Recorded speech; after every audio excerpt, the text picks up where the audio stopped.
We are back covering Poppy Playtime Chapter 4, so if you haven't yet peeped Part 1, I highly recommend it for some more context here. But anyways, in this video we'll be diving into and exploring various unused and early maps that are actually still left over in the release build of the game, many of which give us some really cool insight into an earlier stage of this chapter's development. And with all of that said, huggy wuggy that like button below, it's time to check out some more Poppy Playtime Chapter 4 Lost Bits. Alright, so for this chapter's unused maps, there are actually early blockout versions of almost all of the maps that you normally see in the game. As you can see, these contain a very basic version of the map, sometimes at least with a layout pretty similar to how it's seen in the final version, but sometimes not. And some of the maps even have two early versions of them left over, with one usually seeming to be an even more basic version of it. Anyways, just like the first video, we'll be going from the game's front to back, so we start things off here in the absolutely massive tunnel in which you're lowered down at the start of the chapter, where we can see a basic grid texture being used here. And you better get used to this texture as we'll be seeing it a lot this video. Now, we didn't find anything at the top of this tunnel in the final version of this area, but I was curious, so I zipped on up there again, and although nothing crazy, the texture did actually change to a darker one up here, which hey, it ain't much, but I guess it is something. And actually, there is a bit more this time too, as there's also a second elevator platform up here too, just chilling in the void. Then as we get to the bottom of this elevator shaft, I mentioned some of these last video, but we can find our first leftover note from the developers here indicating that this would be a good place to put in a trigger to display some controls to the player, and it seems like this plan was executed for the release build. These messages we'll be seeing throughout these levels, and yeah, they basically indicate stuff like this or other plans and ideas that were yet to be implemented at the time that they were written up. After this, we can see that although there are various objects in this room, most of the actual level geometry is missing, so sometimes it's hard to piece together what is supposed to be where in these levels. But at the start here, with the crafty corn cutout and battery here, it looks like the layout is pretty similar so far. Now, what your eyes have probably been drawn to by now are the early pipes containing the red smoke, and getting a closer look, we can see that to simulate the red smoke effect, just a basic red grid texture is slapped onto these pipes. Looks simple, but honestly, I think it also looks pretty cool.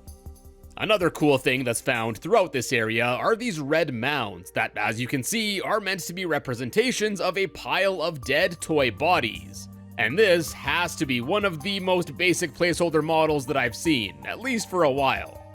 And then near this mound, there's actually a dev note indicating that this was going to be where EA wanted to add a beautiful vista. EA is likely referring to the environment art team, and this vista seems to be the three-layered cave effect we discussed in the last video that creates the illusion of the cave area appearing much larger than it really is. Then nearby, we can actually find a yellow dev note, something I haven't covered so far in these videos, and we can see this one here indicating that these rocks should be moved 1 meter away from their current position.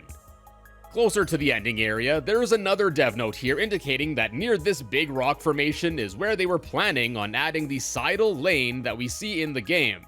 So I guess this map was made before that was even implemented.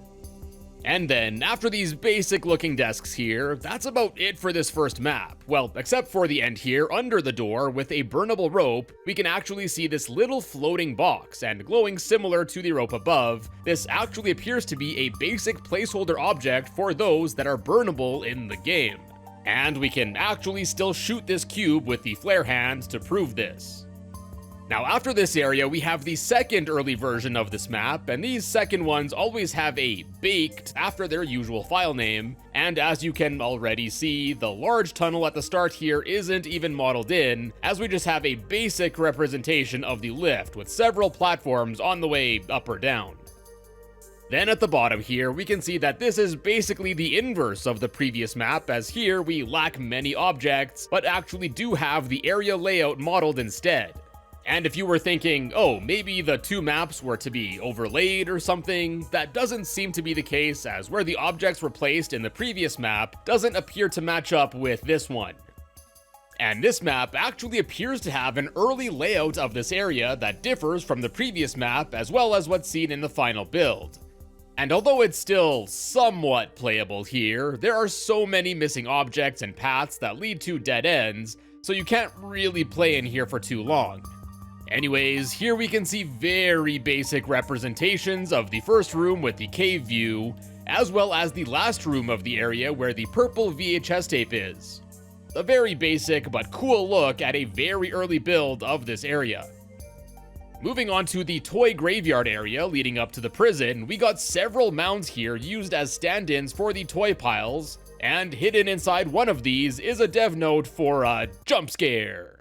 There's surprisingly no placeholder model here for the prison itself, and after following the red smoke pipes, we get to the rail yard, where we can see a few more dev notes for various things like the boxes and cells in the area, and there's a very basic model of a control panel with a big red button that I guess was originally planned to have activated the train instead of the power puzzle that was eventually implemented.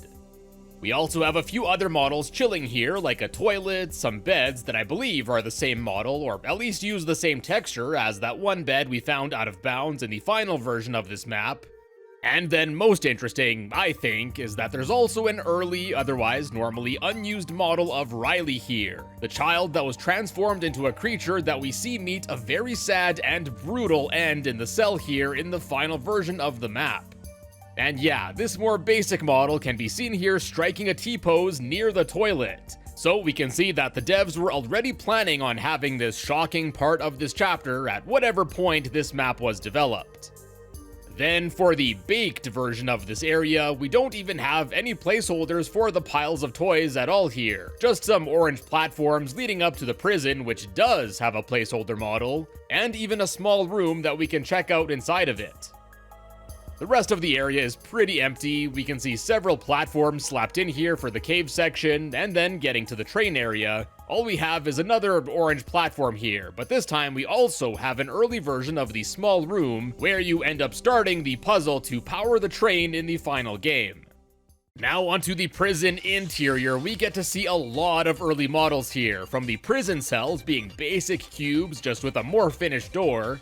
Although a terminal is modeled, there's another placeholder red button podium here, and the models for the hand pusher things are incredibly basic as well.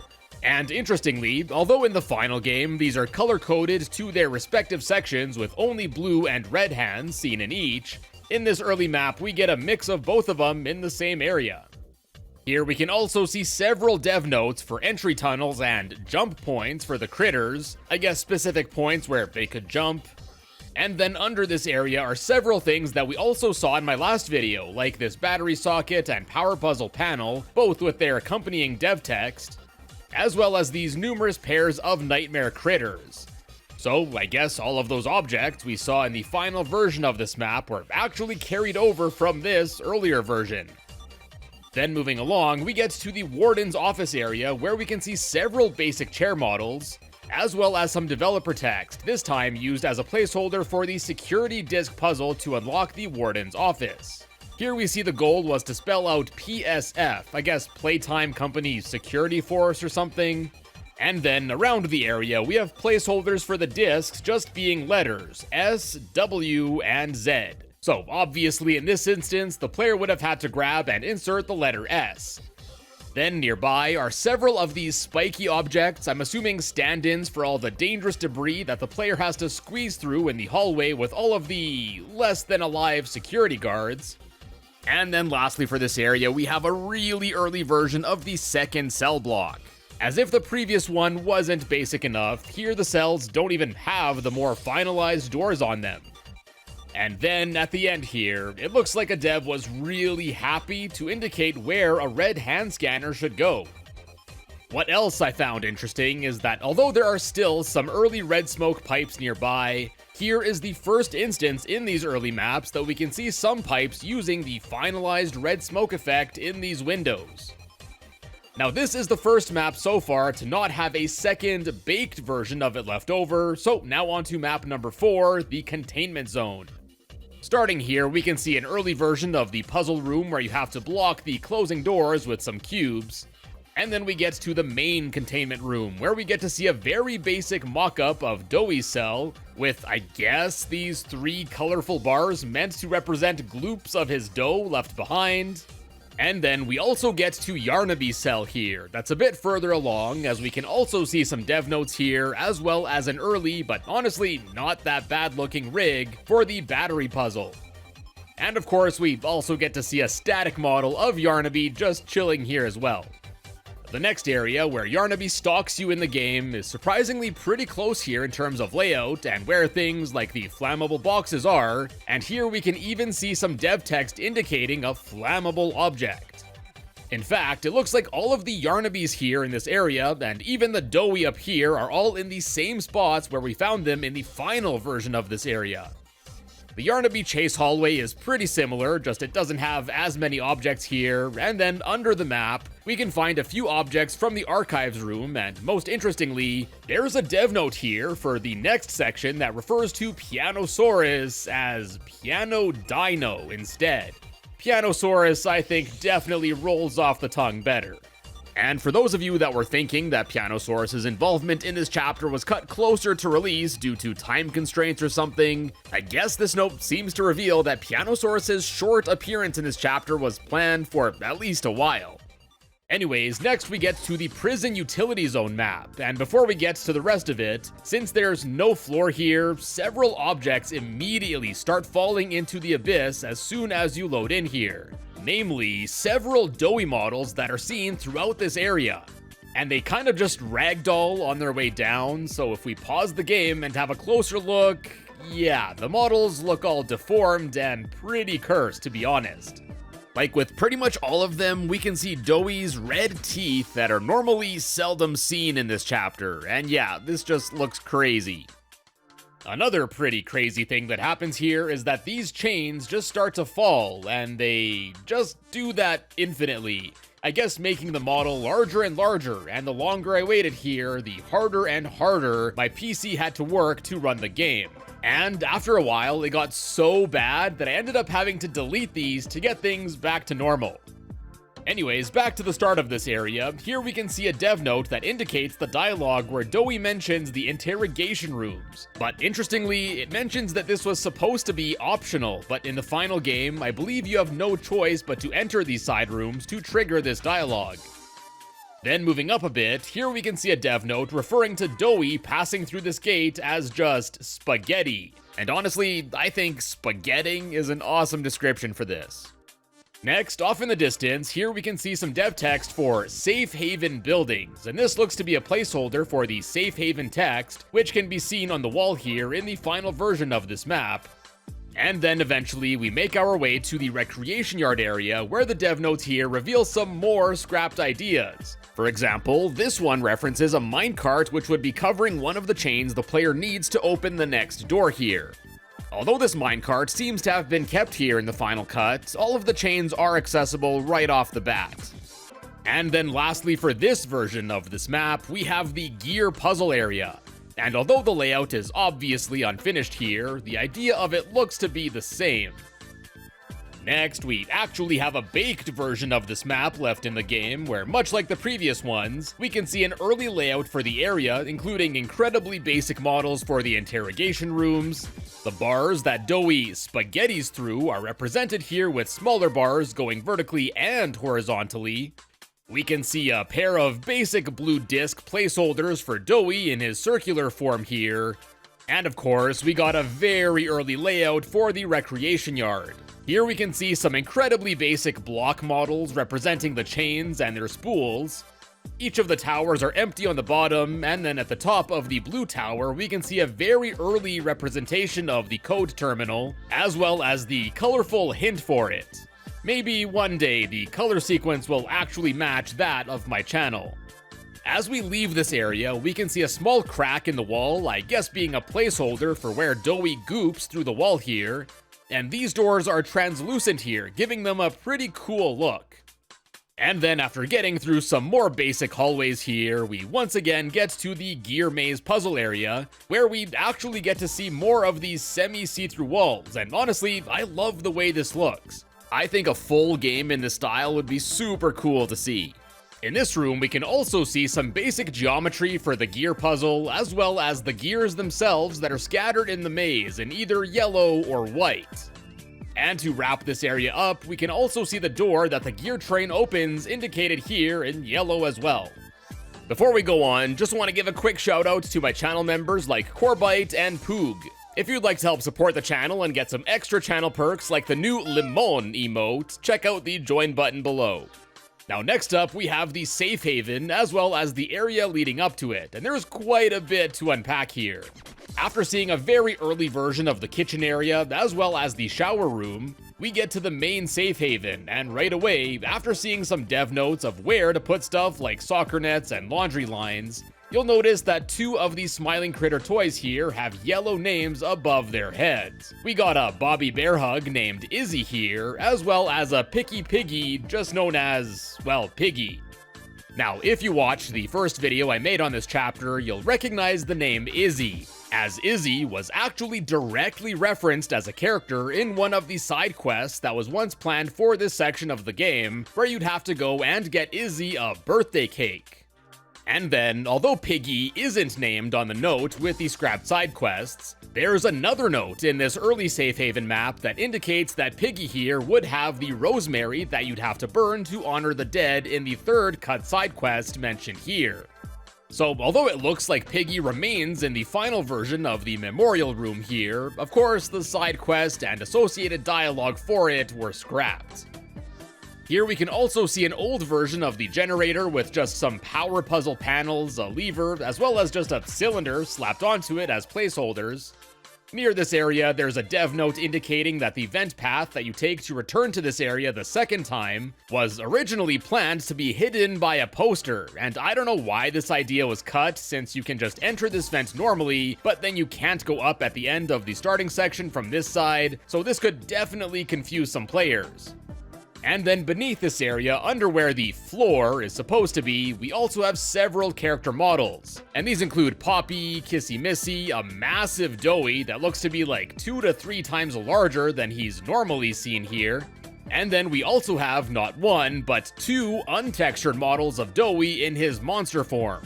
I suppose indicating where his position was planned to be when first transforming in the main room, as well as his second location where he spawns closer to the elevator as you try to escape. And also in this section, we've mentioned 2 of the scrapped side quests so far, but it looks like remnants of the 3rd one can also be found here, as we can find a dev note indicating a location for a notebook for Scout, the boogie bot that seems to be in charge of Safe Haven's security systems.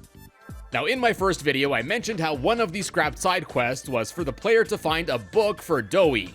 So it's very possible that this is where the book was meant to have been placed, and perhaps before that idea, this book in question was this notebook mentioned here, and the player would have had to bring it back to Scout instead of Doughy. Anyways, there's also a basic implementation here of the elevator, as well as the cable car room above, which it takes you to. Now, a big thing I discussed in my first video was the normally inaccessible storage room in the safe haven, where we saw some characters chilling in what looks to be a cozy library room of sorts. And here, we have a note revealing that the original plan for this area was for it to be barricaded, and that, just like I mentioned in my first video, the plan was for the player to find a secret entrance to this area by pulling off the cover to one of the vents, something that you can actually still do in the release version of this chapter. Now, as I discussed, they blocked the vent with another vent covering that you can't remove. And I don't know if they were just super rushed or something, but they didn't even end up barricading this door and just left it awkwardly blocked with an invisible wall instead. And it kinda looks like the plan for this room was a bit different at this point when this map was made, as we can see several basic shelving units here, making it seem more like just a typical storage room rather than a cozy room that it was made to be. And here we can also find a dev note that reveals that this storage room was initially planned to have the cutout of Doughy, which ended up getting moved to the starting area of the wastewater plant section. And now lastly for this early safe haven map, we have the infirmary wing, where first we can see a note indicating that there was once planned to be a medic bot cutout here, and this ended up being replaced with the Dog Day one that's seen there. And then at the end of this hallway, we can find a very basic rectangular representation of the tunnels that lead to these sewers. And then we can also see that even back when this early map was put together, the devs were already planning on implementing a portal in this tunnel, as I went over in my first video. And if that wasn't enough for the safe haven, it also has a more basic baked version as well, where we can see a very basic build of the area surrounding the safe haven, like the kitchen. We can get a neat look at the shower area here, the infirmary, the shipping area with this green rectangle, I guess representing the note that can be found there, or the book that we just mentioned earlier. We got a very basic area for the cable car, and even here we also see the storage room and the vent that you'd enter it from, with I suppose this blue rectangle here being the doughy cutout that was planned to be added. And then lastly here, we of course have the main safe haven room, with some more really basic rectangular placeholders, including some basic beds, these boxes that are I guess supposed to be the soccer nets, and then there are also these red panels that appear to be the vent coverings that would lead to the storage and shipping areas respectively. The safe haven is definitely an integral part of this chapter, it being in the name and all, so I'm super glad there was so much to discuss here for it in these early maps, and I think it's really cool to see it in these early states to just really appreciate just how awesome it ended up looking in the final cut. Now moving on to the sewer area, we pick up right where we left off from the previous portal text, as this map has some here too. Here we're back to seeing the early placeholder models for the red smoke piping, and parallel with it, we also see these blue pipes, and although they don't seem to be anything special in the final version of this area, based on their coloring, these may have been meant to represent the pipes that are pumping the liquid nitrogen through the facility seen later in the chapter. And then later on, we also have a yellow pipe section, which I don't know why this could have been color-coded like this, but I'm sure you can think of at least a few yellow liquid possibilities. Next, on the two paths going left or right here, at their end, they each have a dev note indicating plans for the environment artist to add some environmental storytelling here. And I don't think I remember anything really here that was added in respect to storytelling, except I guess this barricade and maybe the glitchy view into the cave distance here. Then next up we get to the wastewater plant area, and here this dev note reveals that this was from a point before it was even fully decided how the player was going to get here. In this room, there's also another interesting message from the devs that mentions the lore note that's left here in the game, and that it was originally planned to be found in the sewer room instead. But I just thought it was funny that the devs explicitly indicate that, quote, fans love Easter eggs like this. Well, do you? After this, we get to the minecart track section, and here, in addition to a T-posing doughy, we can find several dev notes as well as this floating dev text indicating where the foundation area was planned to be. One dev note here indicates that before a power puzzle was implemented, a red hand scanner was going to be used to open this door instead. But after the player's first visit, it would get busted up. Truly so sad. Press F to pay respect to the red hand scanner. Then we can see this minecart model that I don't believe ended up getting used in the final game. And apparently there was once planned to be a VHS tape for the player to find here. And the body of this note here doesn't look like it was actually edited, as it looks like it just has a default message on it. And lastly for this area, we have some dev notes relating to making sure that the safe haven area remains visible from the lower section for the climax of the game, where it explodes. And yeah, the devs were pretty keen on not blocking this view. And further here, we can find a note that the devs were still determining just how far away safe haven would be, and near here as well, there's also a waterfall with some dev text on it indicating exactly what it is if you couldn't already tell. Now, a waterfall is still present in the final version of this area, it's just a bit hard to see under normal lighting here, and it's definitely not as vibrant as this one here.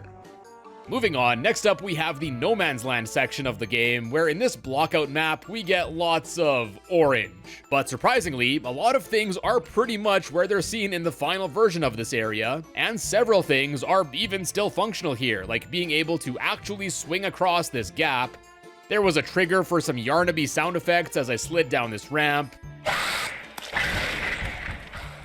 and even grabbing and using this keycard worked here to open this door. Now, unfortunately, there's still a bunch of the level missing, so it's not fully playable, but definitely a step above pretty much all of the other early maps I've covered so far, at least in terms of playability.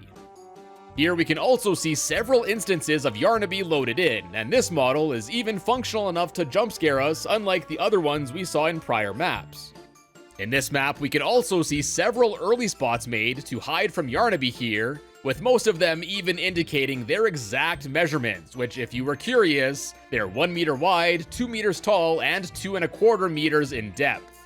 And yeah, although the power rerouting mechanic isn't functional here, it was still really cool to run around in this area and see the early models, and the early signs on the walls using that default Unreal Engine font that I love seeing in these games. Then, after getting through this door, although the chase with Yarnaby didn't start fully, maybe since I didn't have the red hand here, after getting to the end of this section, we can still swing across here, and this will actually still trigger the Yarnaby death sequence as it plays out just like it does in the final game. Only this time, he catches fire for literally no reason at all, as there's not even a container of molten metal or whatever near him this time. Then after this, I was pretty surprised to see that not only does this next door still work, but so does the tube capsule thing that takes you back up to the start of the area. And on top of all of that, the whole interaction with Doughy and him getting frozen here still works completely as well. Now, before we get to the next area, I didn't mention this in my previous video, but the No Man's Land area is listed as the 9th map in the game. And the next one after this is numbered as the 12th map, suggesting that there might have once been a 10th and 11th map planned for the game that ended up getting cut. In any case, next up for the game's 12th map, we have the Doctor's Domain, where we start off in this transport checkpoint area, before we then get to the room with all the pipes transporting the liquid nitrogen. And if you were doubting that the blue freezy stuff was liquid nitrogen, it's actually confirmed here in these dev notes. Here we can also see an early model of the flow seals, and when I first saw this, I immediately thought that this looked like a single-arched Happy Meal box. Anyways, next we get to the morgue room, where right away you'll notice several of these basic-looking human models, I guess used here as placeholders for the body bags that are seen in the room in its final version. And I'm fairly certain that these models are actually the same ones that we saw left over unused back in Chapter 2 for the early precursors to Project Playtime. The layout is also a bit different in this area, with the capsule containing the lungs being seen on the opposite side here compared to where it is in the final game. And it looks like how the player was going to cut the grab pack hand cable was a bit different too. Instead of just moving the saw to cut the cable, this dev note reveals that originally the plan was for the player to have burnt a rope holding up one of the body bags, and the bag falling to the ground would have caused the grab pack hand cable to, I guess, fall into the saw, which I suppose would have been stationary. What I think is most interesting in this room, though, is that there's this weird model of a hand with what looks like a key of some sort poking out of its shoulder. Now, at first, I thought this was Huggy Wuggy's arm, but it looks far too short and it looks like it has a sleeve. So honestly, I'm not 100% sure who or what this is from, but I'm assuming this is slapped in here as a placeholder for the extra blue hand required to get through this area. But also, there was like a secret jester-like character that was teased for this game in an ARG leading up to its release that we never ended up seeing in Chapter 4 here. And this shoulder, certainly, to me, looks like it could be for a jester, so perhaps this is a remnant from that character who maybe we'll end up seeing in future chapters. Then, after seeing an early model of the cable car here, we get to the secondary lab, here referred to as the Classified Research Center. And right away, you'll probably notice the early model of Riley that we saw earlier, and as indicated by the dev note here, the goggles on this model's head are a placeholder for the gas mask. Then behind this, we can see early models of the air filter dispenser, the lockdown protocol control console, as well as the CCTV monitors here, some of which actually use a photo of some kid as a placeholder. These photos are so close to the end of the monitor texture, so it was hard to get a good look at it, especially in a way that was a bit more flattering. But yeah, this is the photo that's used here on a bunch of the monitors, and I have no clue who this is. Maybe a childhood photo of one of the devs or something. Then the actual maze section here wasn't much of a maze yet at this point in development, and there are several pretty interesting differences here. For one, the second and third operating rooms in this area are specifically referred to as male and female autopsy rooms respectively, something that I don't believe is indicated in the final game. Then, each of the toys that you need to find in the maze are completely different here compared to what was finalized.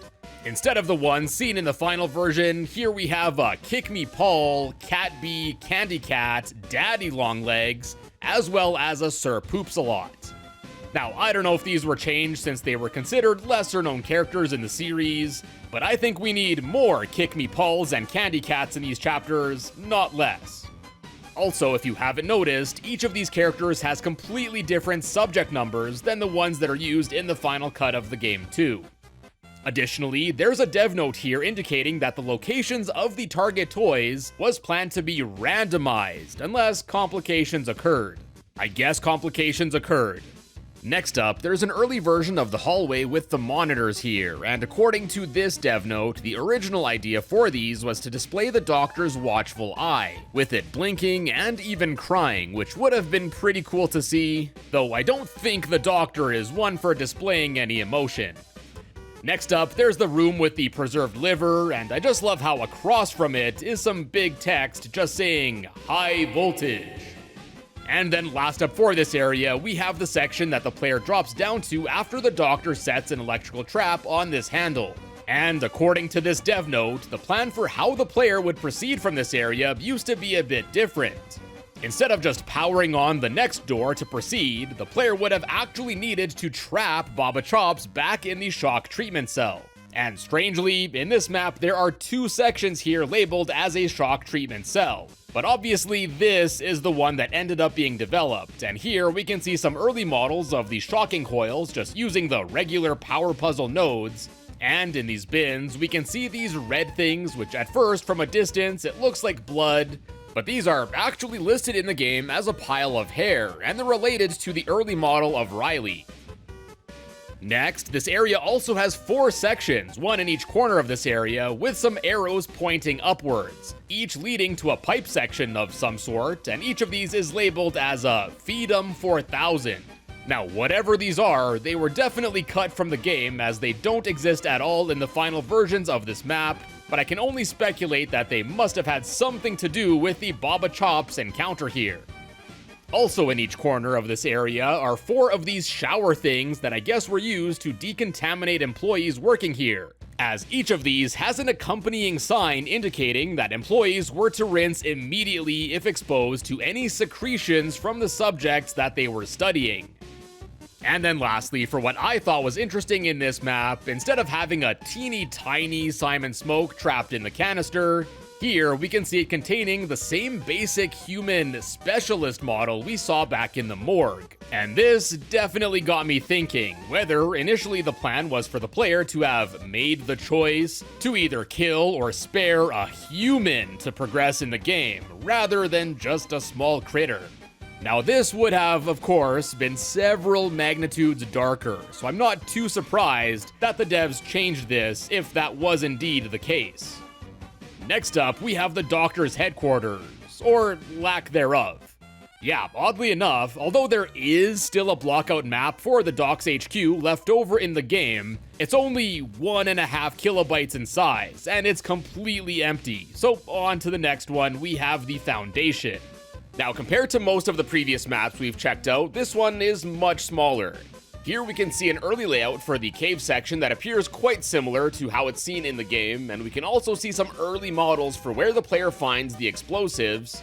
And then getting to the main part of this map, we can see an early version of the gas flow puzzle here, with a bunch of dev text around the area, labeling things like local lantern lighting, deep mining operations, IT center, and more. And it looks like all of these signs did end up getting developed for release.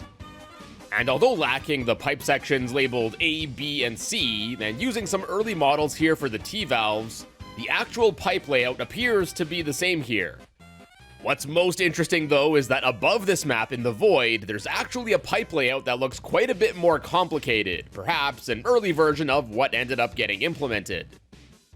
And now, getting to the game's climax, we load into the starting area leading up to the doughy boss pit. And to start, we can see several dev messages indicating the plan for the cave collapsing to block the player's path where the critters are seen in the chase, here all represented with some Poppy bear hugs instead.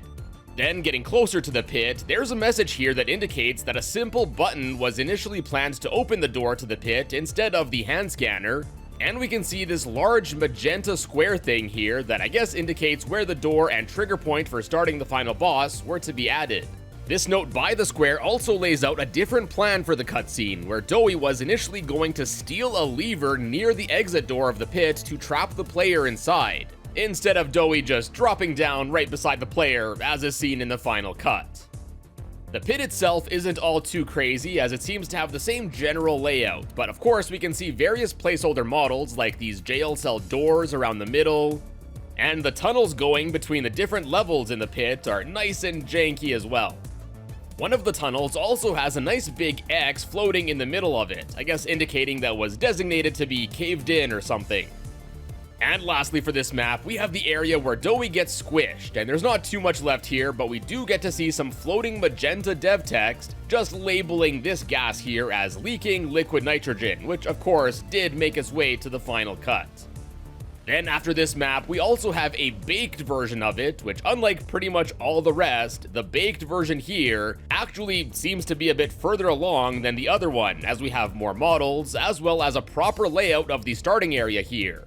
Even some cool effects are added at this point, like this electrocuted pool of water. We see the Poppy bear hugs again, but this time also mixed in with some of the other critters that are seen in the final cut of this area. And yeah, this one's looking just overall much closer to the finished product. It's almost like a hybrid of half-finished, half-placeholder. But aside from a bunch of these yellow placeholder tiles around the map and some more colorful basic objects in the middle, there's not all much else that's all that crazy here. And now for the final early map, for those that are visited in the game, we have the area leading up to the labs.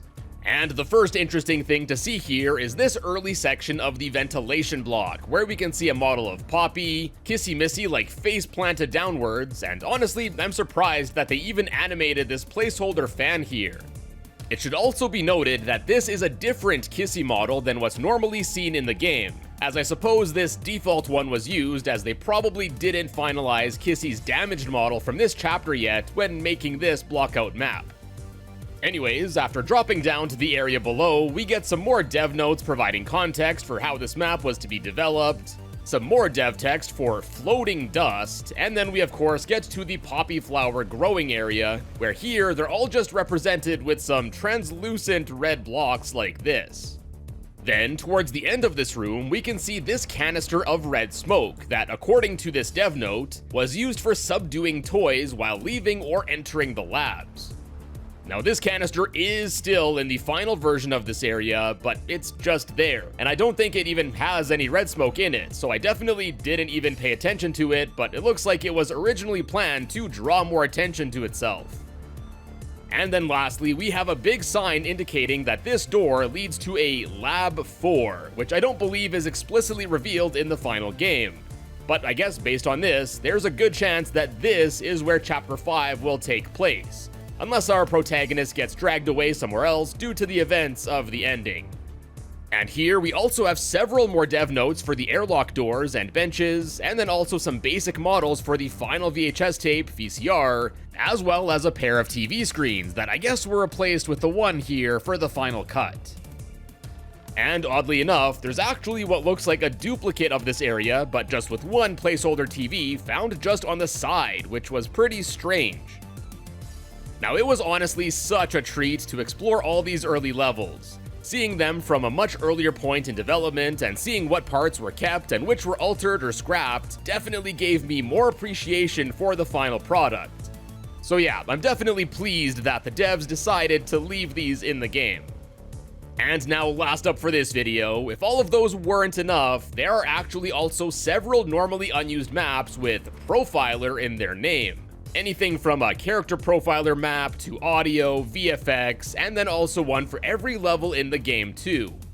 Now, these all appear to test various things and I guess how they would impact the game's performance, as loading into each of these also brings up a bunch of debugging info on the right side of the screen here. These are all also pretty wonky, as once all the tests the map performs in a given area are done, it would just auto-close out of the game after. Anyways, the non-level ones are much shorter, just showcasing some animations and VFX, and the character profiler doesn't appear to be complete here, as even the title cards aren't changed from their default text it seems. And then for the profiler maps for the levels that are seen in the game, it basically teleports the player every few seconds to a different area of a given map, and then the subtext on the top right here basically indicates what the developers were looking at a given section, be it distance, room checks, checking some level set pieces like the toy piles here, and more. For the most part, the levels seemed to be the same, only the one for Doey's boss fight was one to use an early version of a map. So for these, nothing really that we haven't gone over already, it's just I haven't really ever seen something like this while making Lost Bits yet, so I just figured I'd share it with you guys as well. And with that, my friends, we'll wrap up this second part. There's quite a bit more to go through, including some more maps, unused models, audio, and more. So stay tuned for that in the near future, and be sure to subscribe and ring the notification bell to be notified as soon as the next videos are up. Till then though, check out some of my other Lost Bits videos, and as always, thank you all so much for stopping by today, and I will see you in a bit.